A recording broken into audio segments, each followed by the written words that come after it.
नमस्कार, अस्सलाम वालेकुम। मेरा नाम रूबिका लियाकत है और आप सब न्यूज़ 18 इंडिया पर इस वक्त एक बहुत ही खास साक्षात्कार देखने वाले हैं। एक इंटरव्यू। आजकल सबसे ज्यादा चर्चा राम मंदिर की है। राम मंदिर में जिन मेहमानों को बुलाया था उनमें से एक मेहमान आजकल न्यूज में छाए हुए हैं।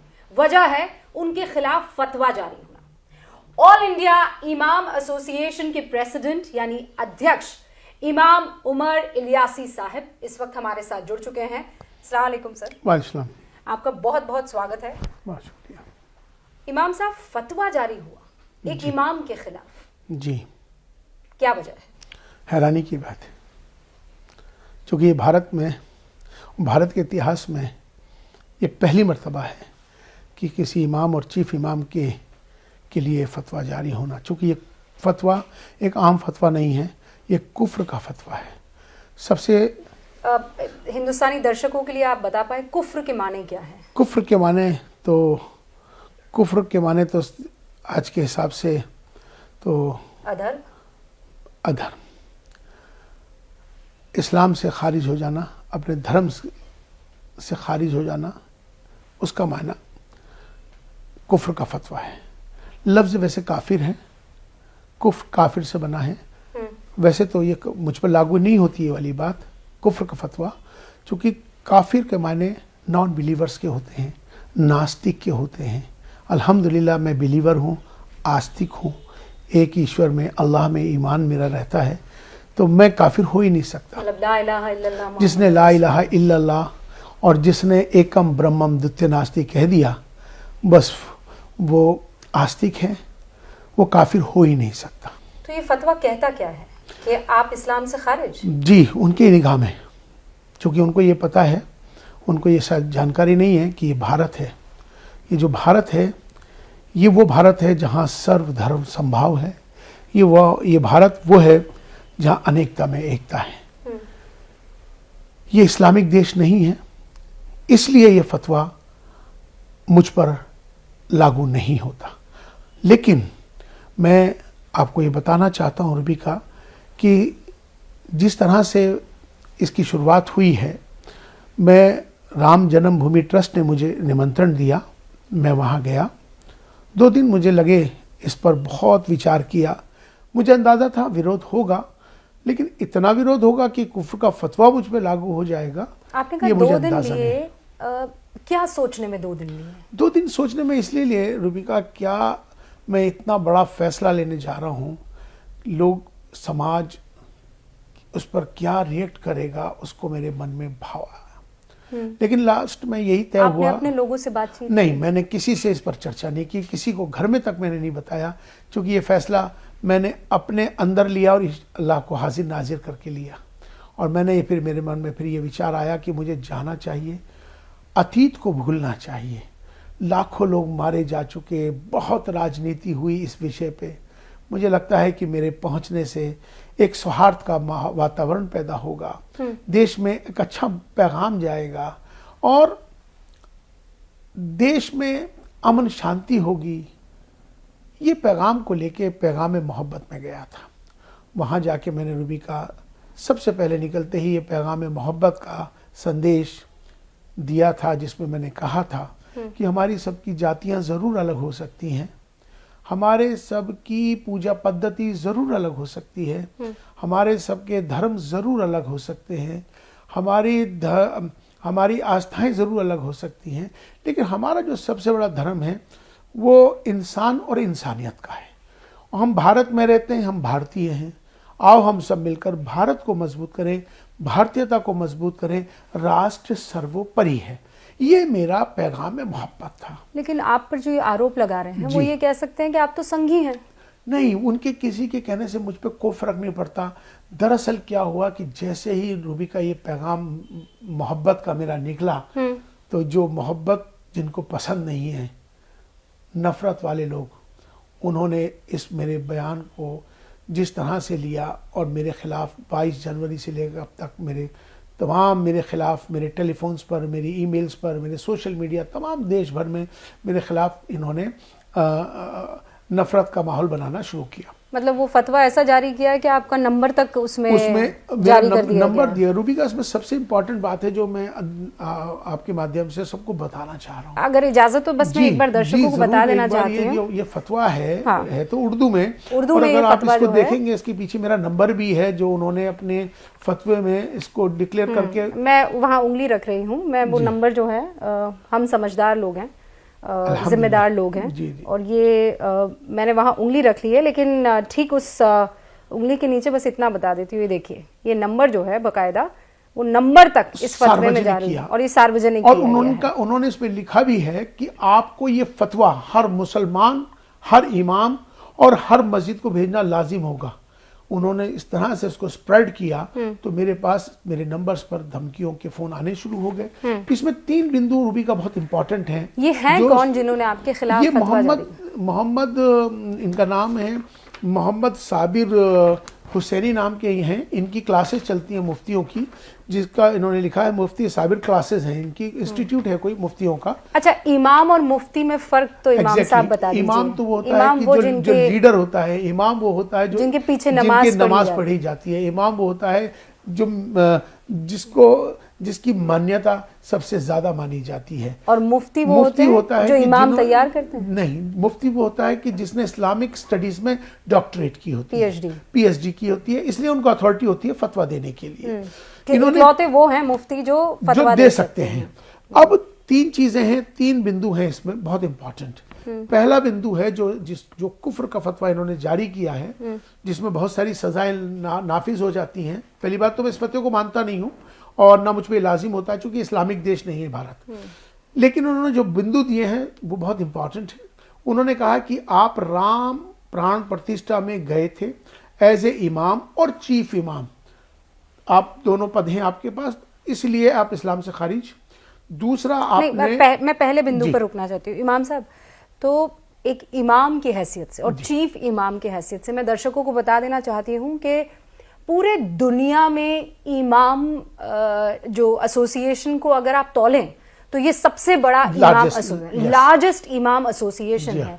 इनफैक्ट इमाम साहब और वेबसाइट पर भी दावा किया गया है कि 50% से ज्यादा इमाम जो हिंदुस्तान में है वो इस एसोसिएशन से कहीं ना कहीं जुड़े हुए हैं।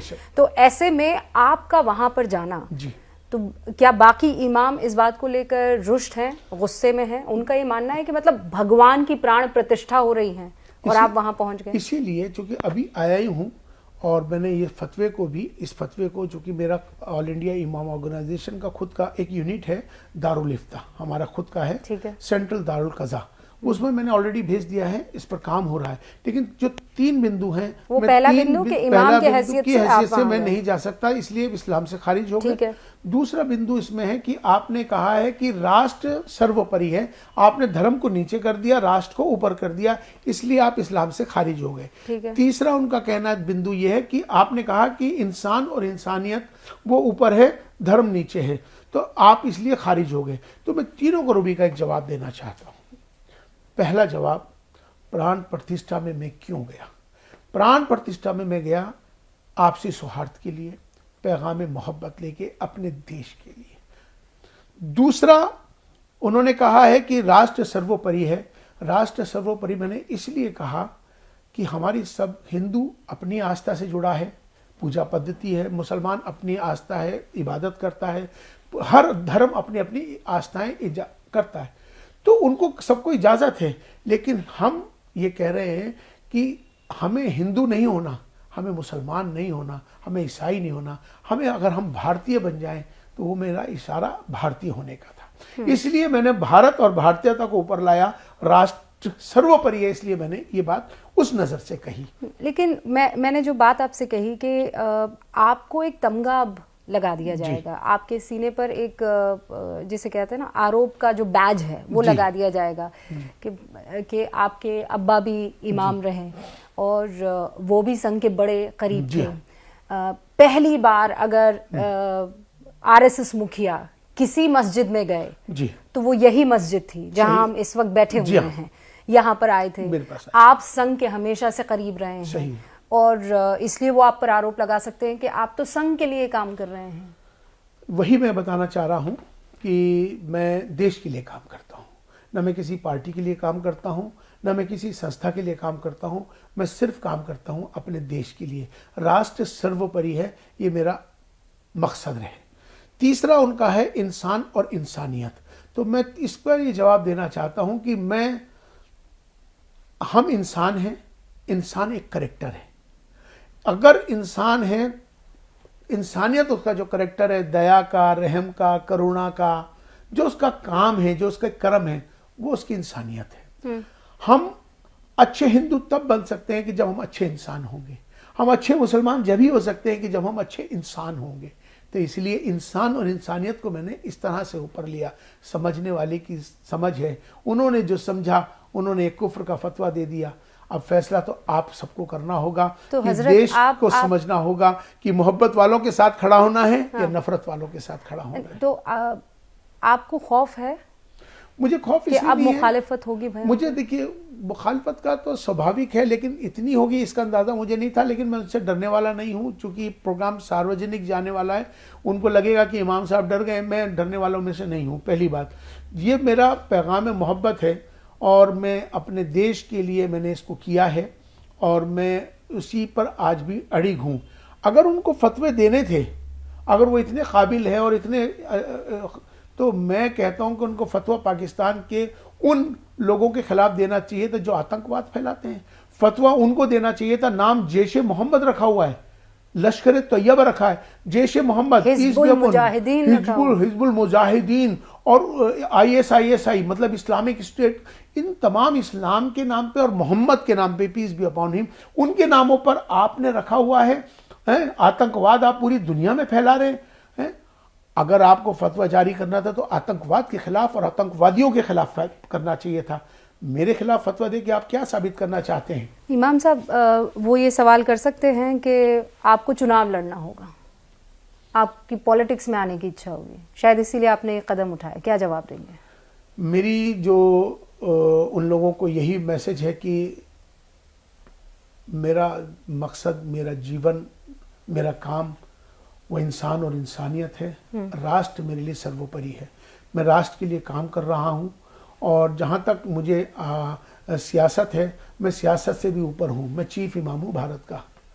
इससे बड़ा पद मेरे पास चुनाव से, राज्यसभा से, किसी और पार्टी के किसी पद से ऊपर का मेरा पद है।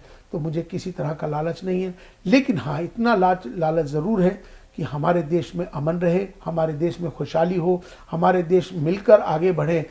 आज आपको बताऊं रूबी का, आज हमारा देश की आज स्थिति, आपको अंदाज़ा लगाइए कि श्री नरेंद्र मोदी जी के नेतृत्व में भारत जिस तरह से तरक्की कर रहा है, जब से 47 से लेकर आज तक हमारा भारत आर्थिक स्थिति में 5वें अंक पे आ चुका है।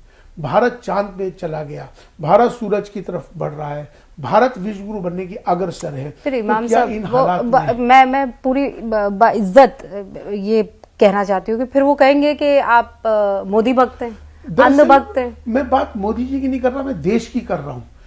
नेतृत्व तो जो करेगा उसको श्रेय जाएगा, लेकिन बात देश की हो रही है। यहाँ देश तरक्की कर रहा है। तो जो चीज आपको दिख पा रही है हजरत, वो बाकियों को क्यों नहीं दिख पा रही? दिखनी चाहिए। क्यों नहीं दिख पा रही? क्या वजह? यही वजह है कि इस बदलते भारत की ये तस्वीर है मेरा वहां जाना। आज का भारत नवीन भारत, आज का भारत उत्तम भारत, आज का भारत श्रेष्ठ भारत, एक भारत होने की बात है, भारतीयता की बात है। एक चीफ इमाम नरेंद्र मोदी को पसंद कर रहे हैं, उनकी तरफ से किए गए काम की तारीफ कर रहे हैं, लेकिन दूसरी तरफ ये कहा जाता है कि मुसलमानों और मोदी में एक खाई है जो कभी नहीं बढ़ सकती है। आपको क्या लगता है, ऐसा कभी नहीं है? ऐसा है कि हर आदमी का अपना एक नजरिया है। जो लोग विरोध करना है उनको विरोध ही करना है। आज 2014 से प्रधानमंत्री नरेंद्र मोदी जब से प्रधानमंत्री बने हैं, वो लोग जो विरोध कर रहे हैं वो आज भी विरोध कर रहे हैं। उन्होंने एक भी तारीफ नहीं की। मैं तो तब मानता हूं उनको संतुलित कि वो उनकी तारीफ भी करते हैं, बुराई भी करते हैं, लेकिन आज तक विरोध ही विरोध, हर काम का विरोध। तो ये मिजाज बना होता है, जिनका काम विरोध करना है वो विरोधी है, उनको करने दीजिए।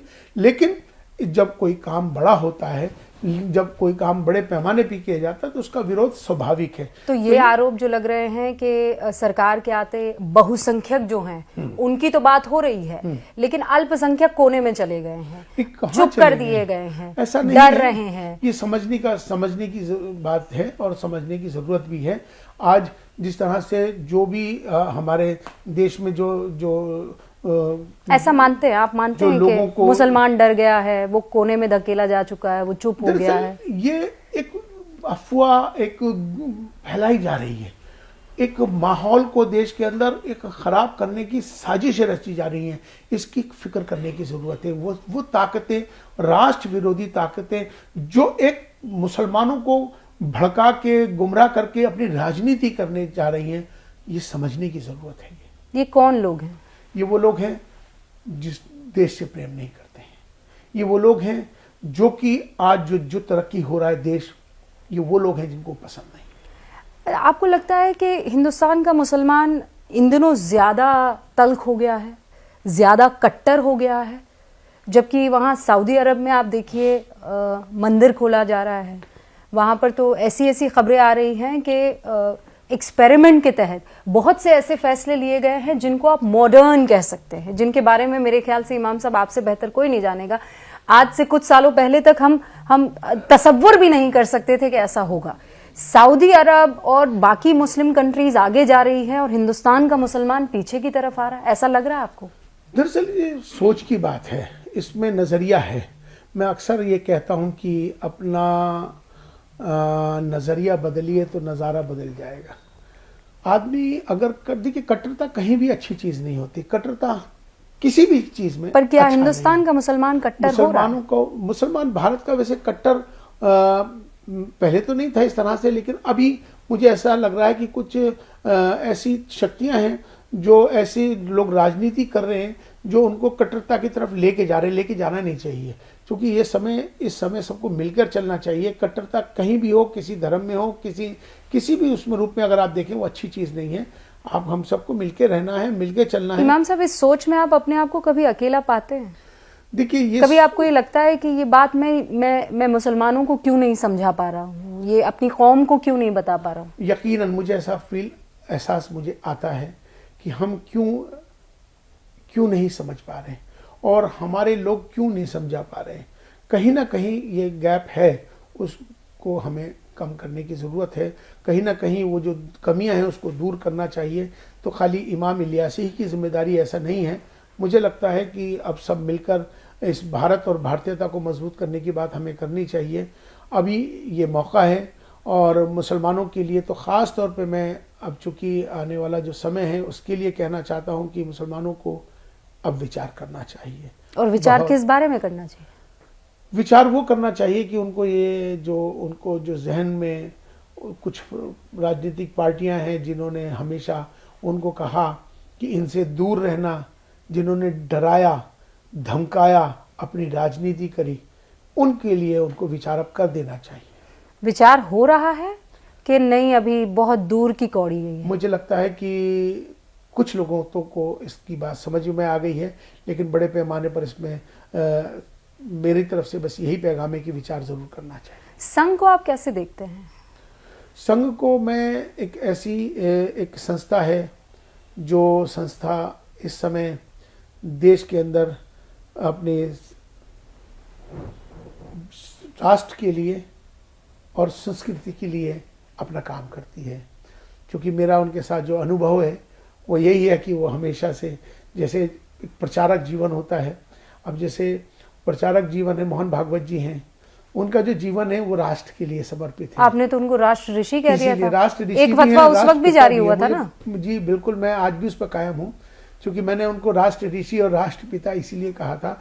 राष्ट्रपिता मैंने इसलिए कहा था कि पूरी दुनिया की सबसे बड़ी संस्था है ये, और राष्ट्र ऋषि इसलिए कहा था कि अगर आप इनकी जेबों में देखेंगे तो आपको 1 रुपया भी नहीं मिलेगा। इनका झोला, इनकी सादगी, इनका काम, ये समर्पित है, समर्पण है इनका अपने देश के लिए।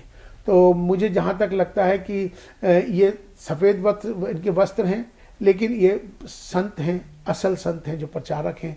इन्होंने भी अपना जीवन, पूरा जीवन अपने राष्ट्र के लिए, अपने देश के लिए समर्पित किया हुआ है। जो ये सुनेगा वो ये कहेगा कि ईमान साहब ने तो पूरी चाशनी उड़ेल दी है। नहीं, ये सच्चाई है और सच्चाई छुपती नहीं है। मैंने जो भी कहा, चूँकि मैंने उनको देखा है, यही तो कमी है कि वो जो, मैं किसी का नाम नहीं ले रहा, जो पिछली राजनीतिक पार्टियां थी, उन्होंने बस हमें डरा के ही तो रखा कि इनसे दूर रहना, इनके नज़दीक ना जाना, इनकी परछाई से भी। वही मैं गलत फहमियों को दूर कर रहा हूँ कि एक बार आपके अब्बा ने ये शुरुआत की। अब्बा ने शुरुआत की। हाँ? वो आपको क्या बताते थे? मैं उनके बताया क्या, उनके साथ में रहा, उनके साथ उन्होंने जो देखा, मैंने जो समझा संघ को, इसी तरह से देखा कि जो बहुत गलत फहमियाँ थी, वो यही गलत फहमियाँ थी कि लोग जो है, जिस तरह से, चूंकि सबसे पहले उन्होंने इसकी शुरुआत करी थी और वो उस वक्त ये सरसंघचालक सुदर्शन जी थे, वो एक शुरुआत थी एक दूसरे के नज़दीक आने की। वहीं से ये डायलॉग शुरू हुआ है, वहीं से ये संवाद चला आ रहा है और उसको लेके आगे अब बढ़ा जा रहा है। देखिए, मैं हमेशा एक बात कहता हूँ कि संवाद डायलॉग है, कि ऐसा माध्यम है जो हर चीज़ का, हर हाल का समाधान। नहीं तो कभी आपसे ये कहा गया कि आपकी दाढ़ी उन्हें नापसंद है, नहीं, या आपकी टोपी से ऐतराज है, दाढ़ी भी मैं वहीं या रखता आप हूं, ला इलाहा इल्लल्लाह मोहम्मद रसूलुल्लाह नहीं कह सकते? पढ़ लेता हूँ, दाढ़ी भी रख लेता हूँ। मुझे लगता है कि संघ को ना दाढ़ी से कोई आपत्ति है, ना किसी मुसलमान से आपत्ति है। उन्हें अगर आपत्ति है तो उनसे है कि जो राष्ट्र के साथ राष्ट्र विरोधी है। तो आपसे ये भी कहा होगा कि भारत माता की जय बोलो, जय श्री राम बोलो। मुझे उन्होंने कुछ नहीं बोला। उन्होंने कहा कि जैसे आप चल रहे हैं वैसे चलिए। मुझे तो आज तक कोई डर, कोई भय उनके साथ रह के नहीं हुआ। लेकिन मैं इतना ज़रूर कहना चाहता हूं कि लोगों को समझ आना चाहिए कि जो लोगों ने अब तक हमें डरा के रखा, हमें इनसे दूर रखा, एक बार नज़दीक आके देखो, हकीकत नज़र आ जाएगी। तो अब वो ये भी तो कह सकते हैं इमाम साहब कि आपको ज़रूर कोई तो ऐसा फ़ायदा वो पहुंचा रहे होंगे जिसकी वजह से इमाम साहब ये सारी बातें कह रहे हैं। यकीनन वो जो हर आदमी का अपना एक नज़रिया है सोचने का। हर चीज़ एक लालच के लिए नहीं होती, हर चीज़ एक फ़ायदे के लिए नहीं होती है। जो काम आज प्रचारक जीवन में आरएसएस का जो प्रचारक होता है, जब वो वहाँ से स्कूल करने के बाद, कॉलेज होने के बाद अपना घर भी छोड़ देता है, अपना सारी चीज़ छोड़कर अपना जीवन देश के लिए समर्पित कर देता है, अपना पूरा जीवन राष्ट्र के नाम लाता है, प्रचारक बनता है, तो क्या उसके मन में वो भाव होता है कि मुझे प्राइम मिनिस्टर बनना है? क्या उसके मन में ये भाव होता है कि मुझे कोई बड़ा पद चाहिए या मुझे कोई इंडस्ट्री खोलनी है? ये समझने की ज़रूरत है। संघ हमेशा से जो प्रचारक जीवन है, संघ ने हमेशा संस्कृति की बात करी है, संघ ने हमेशा राष्ट्र की बात करी है, देश की बात करी है। इमाम साहब, ये भी तो कहा जा सकता है कि इमाम साहब इस्लाम से ज्यादा संघ की चर्चा कर रहे हैं। नहीं, संघ के बारे में पीएचडी किए हुए ज्यादा दिखाई दे रहे हैं। एक अच्छा इस्लाम, एक अच्छा मुसलमान होने के नाते ये मेरी जिम्मेदारी है कि जो सत्य है उसको भी तो बताऊंगा।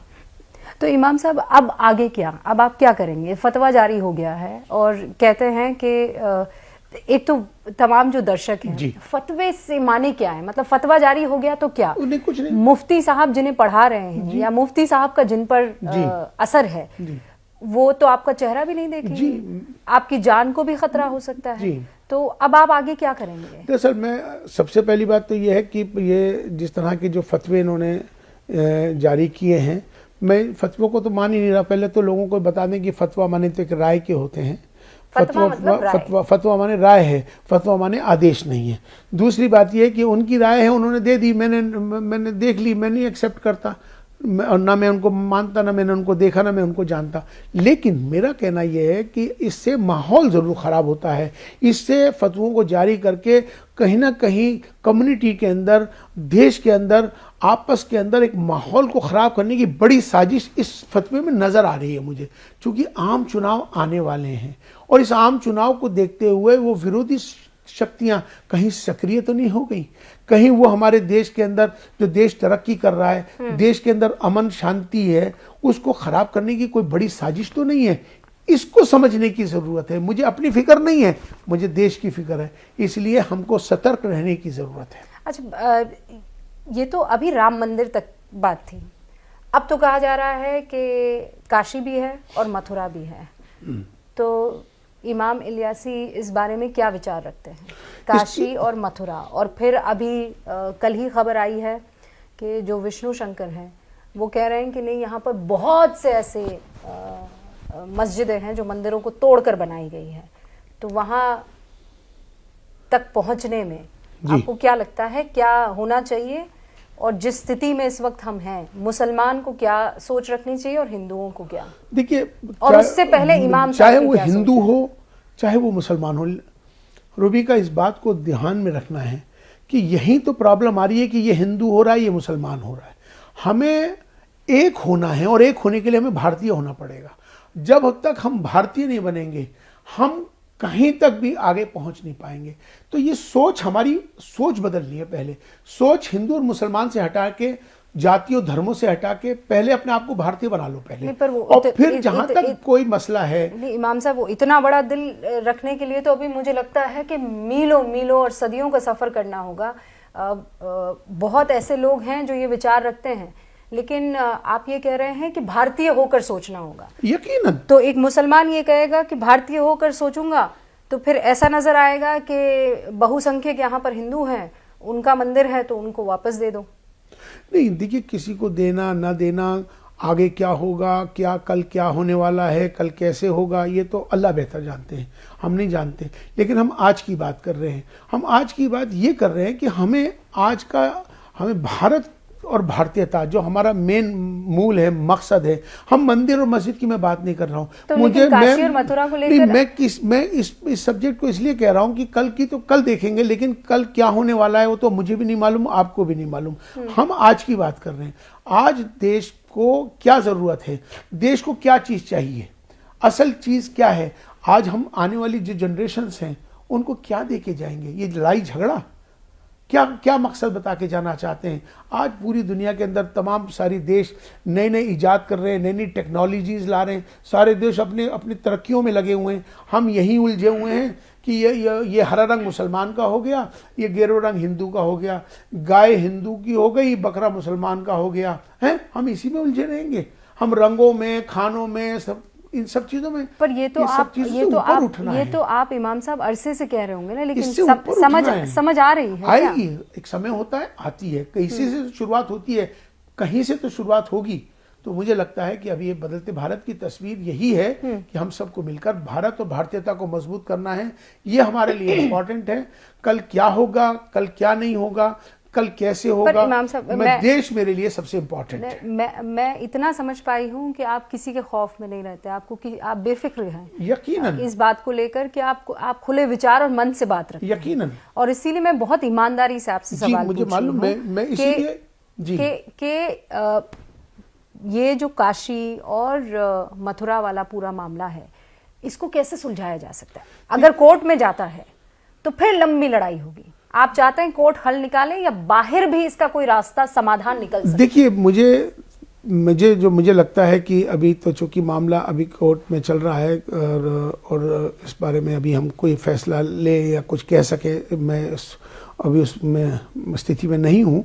लेकिन मुझे ये लगता है कि इस समय जो सबसे ज़्यादा ज़रूरत है वो राष्ट्र निर्माण की है।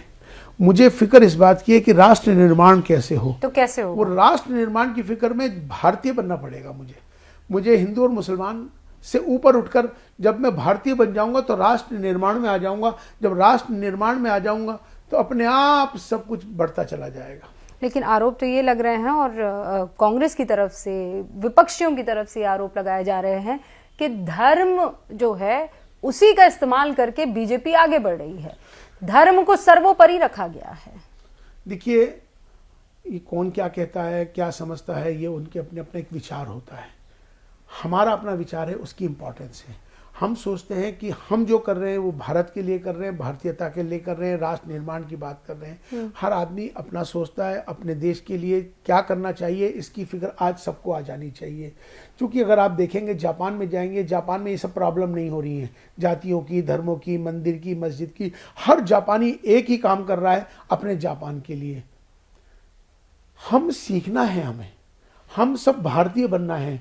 आप यकीन माने कि हम सबको मिलकर ही अपने राष्ट्र को आगे लेके जाना है, क्योंकि हम तो चले जाएंगे। हर सवाल के जवाब में आप दोबारा राष्ट्र लाते हैं, राष्ट्र निर्माण का जिक्र करते हैं। मेरे लिए सर्वोपरि वही है, मेरा जहन वही है, मेरा दिमाग वही है, मेरा काम वही है, मेरा ख्याल वही है, मेरा देश है। मैं क्या करूं? मुझे कुछ और दिखेगा नहीं। इस देश को फिर आगे कौन ले जा सकता है? हम ही लेके जाएंगे, वो लेके जाएंगे जो राष्ट्र की फिक्र करेंगे, जो राष्ट्र निर्माण में होंगे। मोदी कर रहे हैं राष्ट्र की फिक्र? यकीनन। नेतृत्व आप देख लीजिए।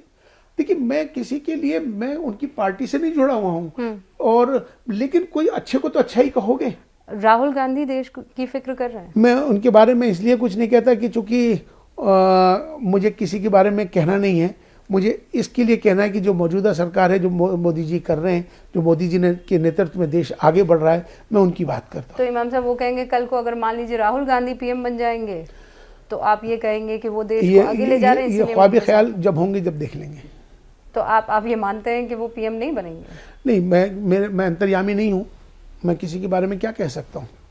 विपक्ष को लेकर क्या विचार है आपका? विपक्ष के लिए सिर्फ यही विचार है कि उनको देश के प्रति ईमानदारी से सबको काम करना चाहिए। राजनीति से, पार्टियों से, धर्मों से ऊपर उठकर देश की फिक्र करने लग जाएं तो मुझे लगता है कि देश बहुत आगे बढ़ जाएगा। 2024 आप मुसलमानों के लिए कैसा देख रहे हैं? देश के लिए तो मैं ज़रूर पूछती आपसे और पूछूंगी भी, लेकिन चूंकि आप चीफ इमाम हैं और एक कम्युनिटी को रिप्रेजेंट करते हैं, 2024 में आप कहाँ देख रहे हैं? देखिए, मेरे साथ मेरा कहना यह है, रूबी का, मुझसे जब कोई बात करता है हिंदू और मुसलमान, वो मेरी समझ में आती नहीं, ना मेरे अंदर जाती। मुझसे कोई बात करता है भारतीय की तो मेरे अंदर जाती है। आप ये कहो कि आने वाला भारत कैसा दिखेगा, हम भारतीयों की क्या जिम्मेदारी है, हमें भारत के निर्माण में कैसे योगदान देना है, ये बात मुझे समझ में आएगी, इसका मैं बहुत अच्छे से जवाब दे सकता हूँ। लेकिन आप मुझे कोई राजनीति के सवाल होंगे या किसी मुसलमान को लेकर सवाल होंगे, वो मुझे इसलिए समझ में नहीं आते क्योंकि ये ठीक नहीं है। इससे डिवाइड पैदा होता है। यहाँ डिवाइड हो गया ना, ये काला है, ये गोरा है, ये अमीर है, ये गरीब है, ये हिंदू है, ये मुसलमान है, ये डिवीजन पैदा करते हैं। हमें उनसे ऊपर उठना है। हम इंसान बनेंगे तो हमारे अंदर एक दूसरे के लिए मोहब्बत आएगी, हम भारतीय होंगे तो हमें आपस में मोहब्बत आएगी। अच्छा, तो अगर मैं ये कहूँ, होना है मुझे इस समय, मेरा एक ही मकसद है रूबी का, हाँ, हम सबको भारतीय होना। मैं समझ गई और मैं आपके इस विचार के साथ 100% इत्तेफाक रखने वालों में से एक हूँ।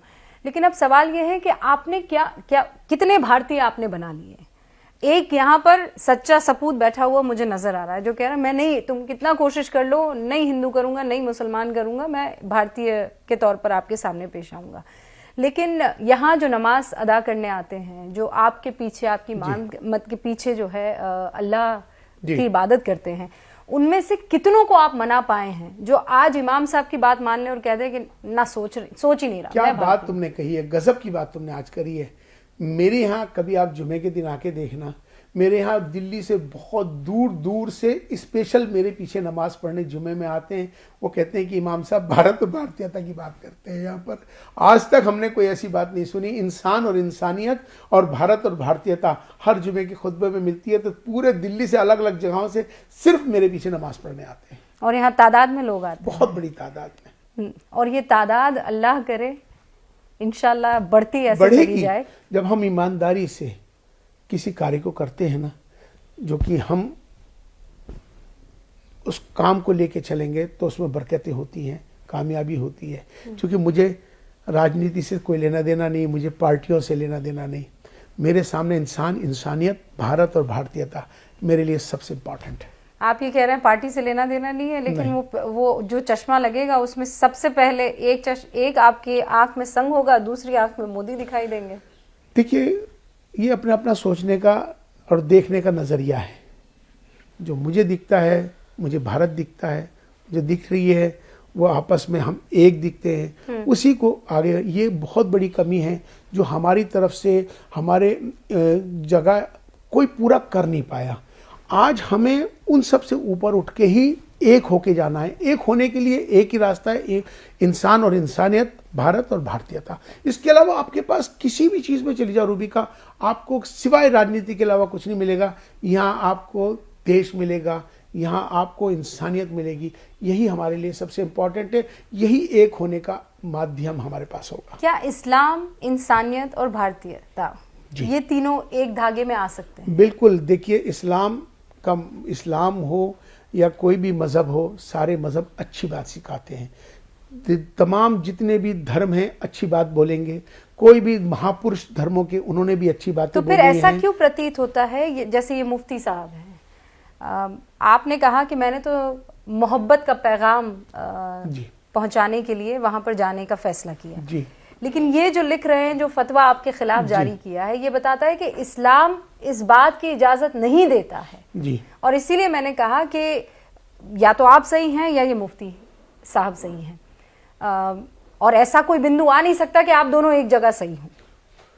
दरअसल यही है, इसी मानसिकता को बदलना है अब, जो नफरत की है, कट्टरता की है, इसी मानसिकता को बदलने की अब ज़रूरत आ गई है।